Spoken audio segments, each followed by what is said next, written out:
All right, I just found this video from 1994 from Robert Reich, who's a American politician, and he has a question for us. Let's take a listen. Why is it no longer the case that working hard and playing by the rules reaps a just reward? Why is it that over the past 15 years, the middle class has been fragmenting? Ooh, that is a good question. Why is it that working hard no longer gets you ahead today? You can no longer provide for a family on one household income. Now you need the mother and the father. You need both people to work. How come the middle class is eroding? Everyone's getting either super rich, small minority of people, or super poor, the vast majority of people. So why is it, Robert? Simply this. Hard work is not enough anymore because two emerging forces have rewritten the rules. The rules are now different. The first emerging force is technology, largely computerized, computer-based technology, which has either eradicated or devalued every routine job in America, which can be done by a software program, and simultaneously enriched every job utilizing the problem-solving skills of the human brain. The second force is global competition, which has reinforced the same trends, imperiling the jobs of those who must compete with low-wage workers elsewhere on the planet, while rewarding those better equipped to take advantage of new markets for American insights and American skills. Okay. Technology and global competition. Well, shouldn't the rise of technology be making everything easier for all of us, therefore driving the price of everything lower? How come everything has gotten way more expensive over the years and not cheaper?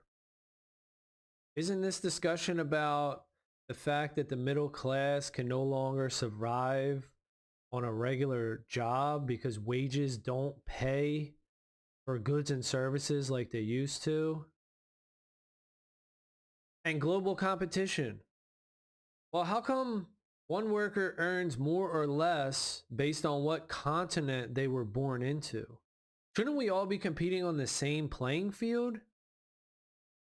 So it seems like these two issues aren't really addressing the main problem, which seems to me to be inflation.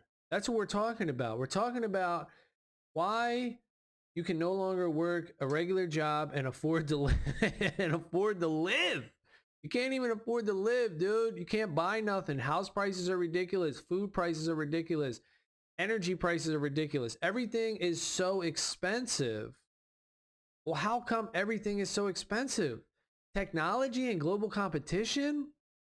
Competition, the more people you have competing against something, the better it'll be, the cheaper it'll be, because the more people are bringing products to the market trying to solve that problem, right? It makes sense if you have a global amount of people adding things to the market. You're going to have the best, you're going to have so many options, rather than if it was just a monopoly and it was one person creating it. Then sure, they would have the monopoly on it and they would own the product. They would have the one product, the only game in town. Then of course it's going to be expensive.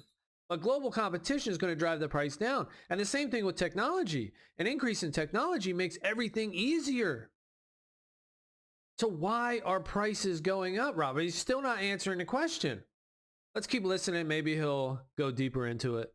Now, we know that we cannot resurrect the old middle class of the first decades after World War II. The economy has changed forever. We can't bring that back. But what we can do is clear the way for a new middle class, a middle class equipped to master the realities of the new economy, at least as large, even more inclusive than the vast middle class of our younger years. A new middle class with plenty of room for people who play by the rules without requiring necessarily a four-year college degree as an entry ticket. A new middle class that rests on a refinement of the old American bargain. You take responsibility for working hard, you get a chance to work smart. The private sector has a critical role to play in creating this new middle class. It will not happen unless companies invest heavily in training their workers to use the new technologies and give them authority to make decisions. This is not a matter of charity. This is not a matter of doing good. This is a matter of the bottom line.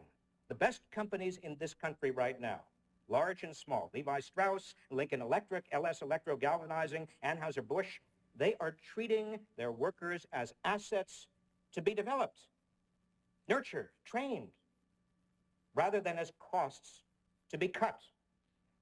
Some of them are also sharing with their workers the upside gains of the enterprise, as well as the downside risks, converting a portion of wages into a share of the profits, bringing their employees in as genuine partners. I've begun to travel around the country. I'm going to do much more of this, celebrating the companies and the workers that are leading the way in this new compact. Okay, that helps.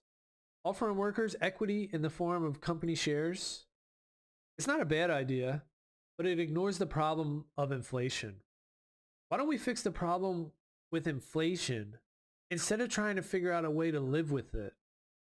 Let's go one layer deeper and fix the money itself so there is no inflation. Just think about it for a second. The money we work for today goes up in value tomorrow, measuring the increase in technology and global competition. The very things Mr. Reich said was to blame for the middle class no longer being able to survive suddenly becomes a benefit, as every human on earth can reap the rewards of human ingenuity. The more technology we invent, the more competition we have, the more valuable our money becomes.